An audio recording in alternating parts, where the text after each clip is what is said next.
So just a year later, the second generation of DJI Neo is here. This is the DJI Neo 2, and it's probably the most beginner-friendly drone out there right now, being packed with all the best features from DJI's drone technology, with a starting price of just under 240 euros. Now in this video, we will take a detailed look at this drone, starting with what's new and different from the original Neo, as well as the whole package itself with Fly More combo. So for existing users who want to know if they should upgrade, as well as people who are just getting into the drone game and looking for a budget pick, this video should help you understand what the DJI Neo 2 is capable of, and whether it is the right drone for you. So let's get started. When you take a look from the outside, you can see that there have been slight design changes with the way that Neo 2 looks. Coming from that light grey color, it now has that classic darker DJI grey tone, which together with the new propeller guard shape looks very alien-like, while also making it more serious. The whole body is much slimmer now, removing the top and bottom bulk for a slightly longer inline design, which seems to be inspired by a butterfly, as the battery has now been moved from the rear bottom end to the upper middle section, which sits nice and flush with the rest of the chassis. It actually sits so well that removing and inserting the battery requires quite a lot of force. But the biggest upgrades you'll see are on the front, with the main camera now being fully stabilized by a new 2-axis gimbal, making the Neo 2 less prone to camera shakes while providing a rock-solid footage. On the left side from the camera, you will find a new mini display, which replaces the previous highlight menu from the original Neo, meant for quickly switching the shooting modes with the built-in buttons on the bottom. Now on the right side from the camera, you have a small front-facing LiDAR for object detection, as DJI has now added a proper obstacle avoidance system even to its smallest entry drone, which is quite a game changer for the Neo series.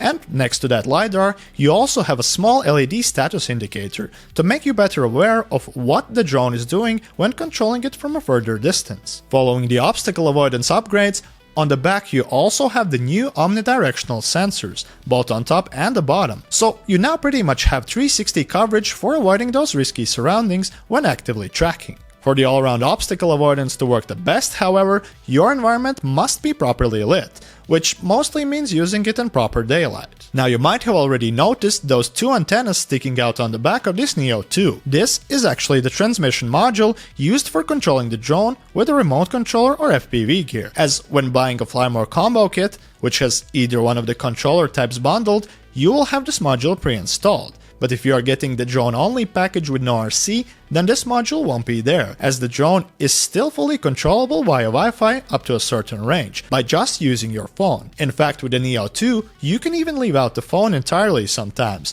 when you have all your favorite modes configured in the quick menu. And this is where this drone really shines, as capturing moments has never been easier. You simply power on the drone, select one of the shooting modes, and launch it directly from your hand with the start button. Now on the original Neo, you also had the option to take off and land the drone directly from your palm, and the Neo 2 builds on top of that foundation while making it better, as you now have more gesture-based controls. For example, the palm landing is no longer a manual process. You simply extend your hand, the drone sees it and approaches it automatically for landing, which makes things much easier, and it's more flexible in trickier environments. What's more, when using follower focus modes, you get full gesture control over the positioning of the drone without a controller. You just raise your palm and the indicator turns blue. Then you can move it anywhere you want by just waving your hand. Left or right, up or down, you can even make circles with your hand to make the drone move in the air like that in real time.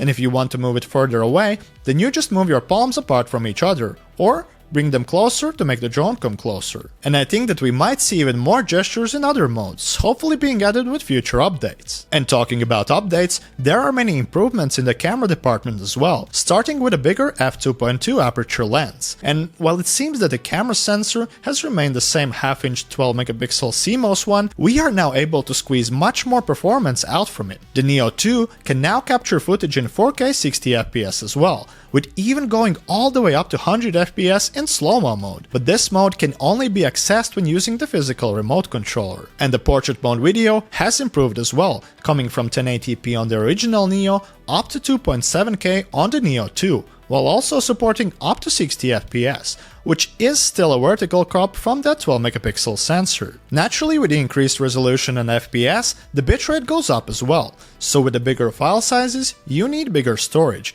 which is also one of the key upgrades on the Neo 2, as you now get 49GB of built-in storage, making it more than double the amount of the original Neo's 22GB. So with all these improvements, how's the real-life image quality?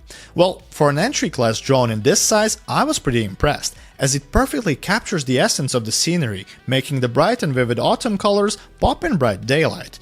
But then this bright daylight can also quickly become an enemy, with overexposed subjects and sudden washed out colors. So as you can see, the scenery and the environment will play a major role in the final result, as it's currently November already and the colors in nature are slowly fading as well. But it's still true that this drone is meant to be more of a daytime performer in well-lit environments, mainly because of the obstacle avoidance, and secondly because of the smaller physical sensor limitations, as in darker environments you will surely start getting some noise grain, but nevertheless it gets the job done. And while the image quality does play a significant role, this drone offers much more than just a framed shot, as the Neo 2 is all about those crazy shots and angles with its advanced tracking capabilities. So as I mentioned before, you do get a bunch of shooting modes, which can really change the perspective on how your visual story is delivered. First you have the circular shooting modes, with the circle being the simplest, where the drone just flies around you.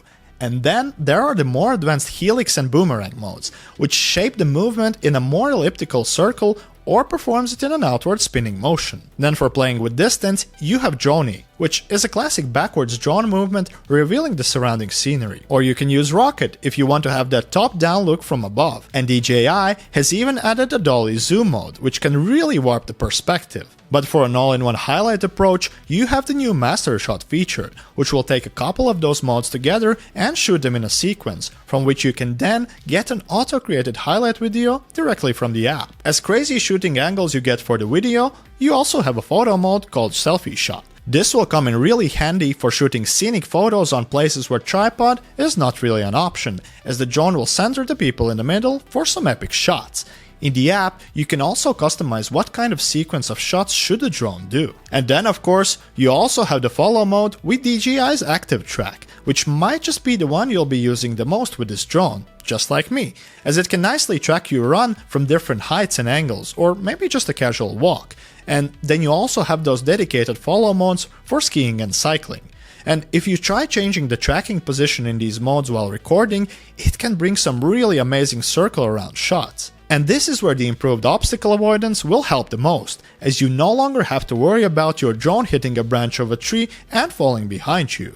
And with the drone going this fast while tracking, I found the obstacle avoidance to be really on point and reliable, as when you suddenly brake, it can get scary how close it comes to you before a full stop. But it's really precise. Also, sometimes when tracking, it seems like this little drone is throwing a bunch of tricks in the air when flying. For example, when using a remote controller, the movements can appear pretty fast, sharp and aggressive, but then on the final footage, it looks all smooth and stable, thanks to that 2-axis stabilization. But of course, with it being a small-sized drone, the motors do work overtime to make turns and stabilize itself in the air. So I'm curious to see how it looks when operated through the FPV goggles, as for its price, it is also a surprisingly versatile drone, having so many options for controlling it. Like, you can do it with a phone, a physical remote control, FPV goggles paired with a motion controller, or even no controller at all by just using hand gestures. And this drone really changed the way I do drone footage now, as there's usually some sort of preparation that needs to be carried out, like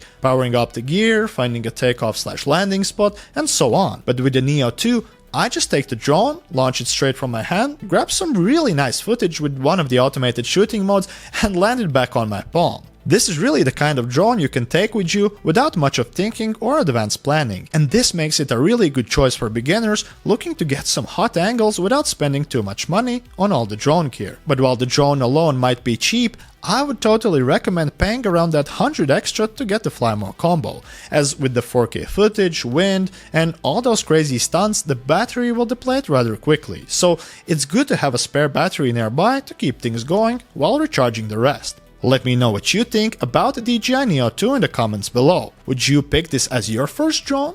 And for existing Neo users, is the Neo 2 tempting enough to upgrade? Subscribe to the channel and turn on notifications if you want to see more from the latest drones and gadgets. Stay armored with tech and see you in the next video.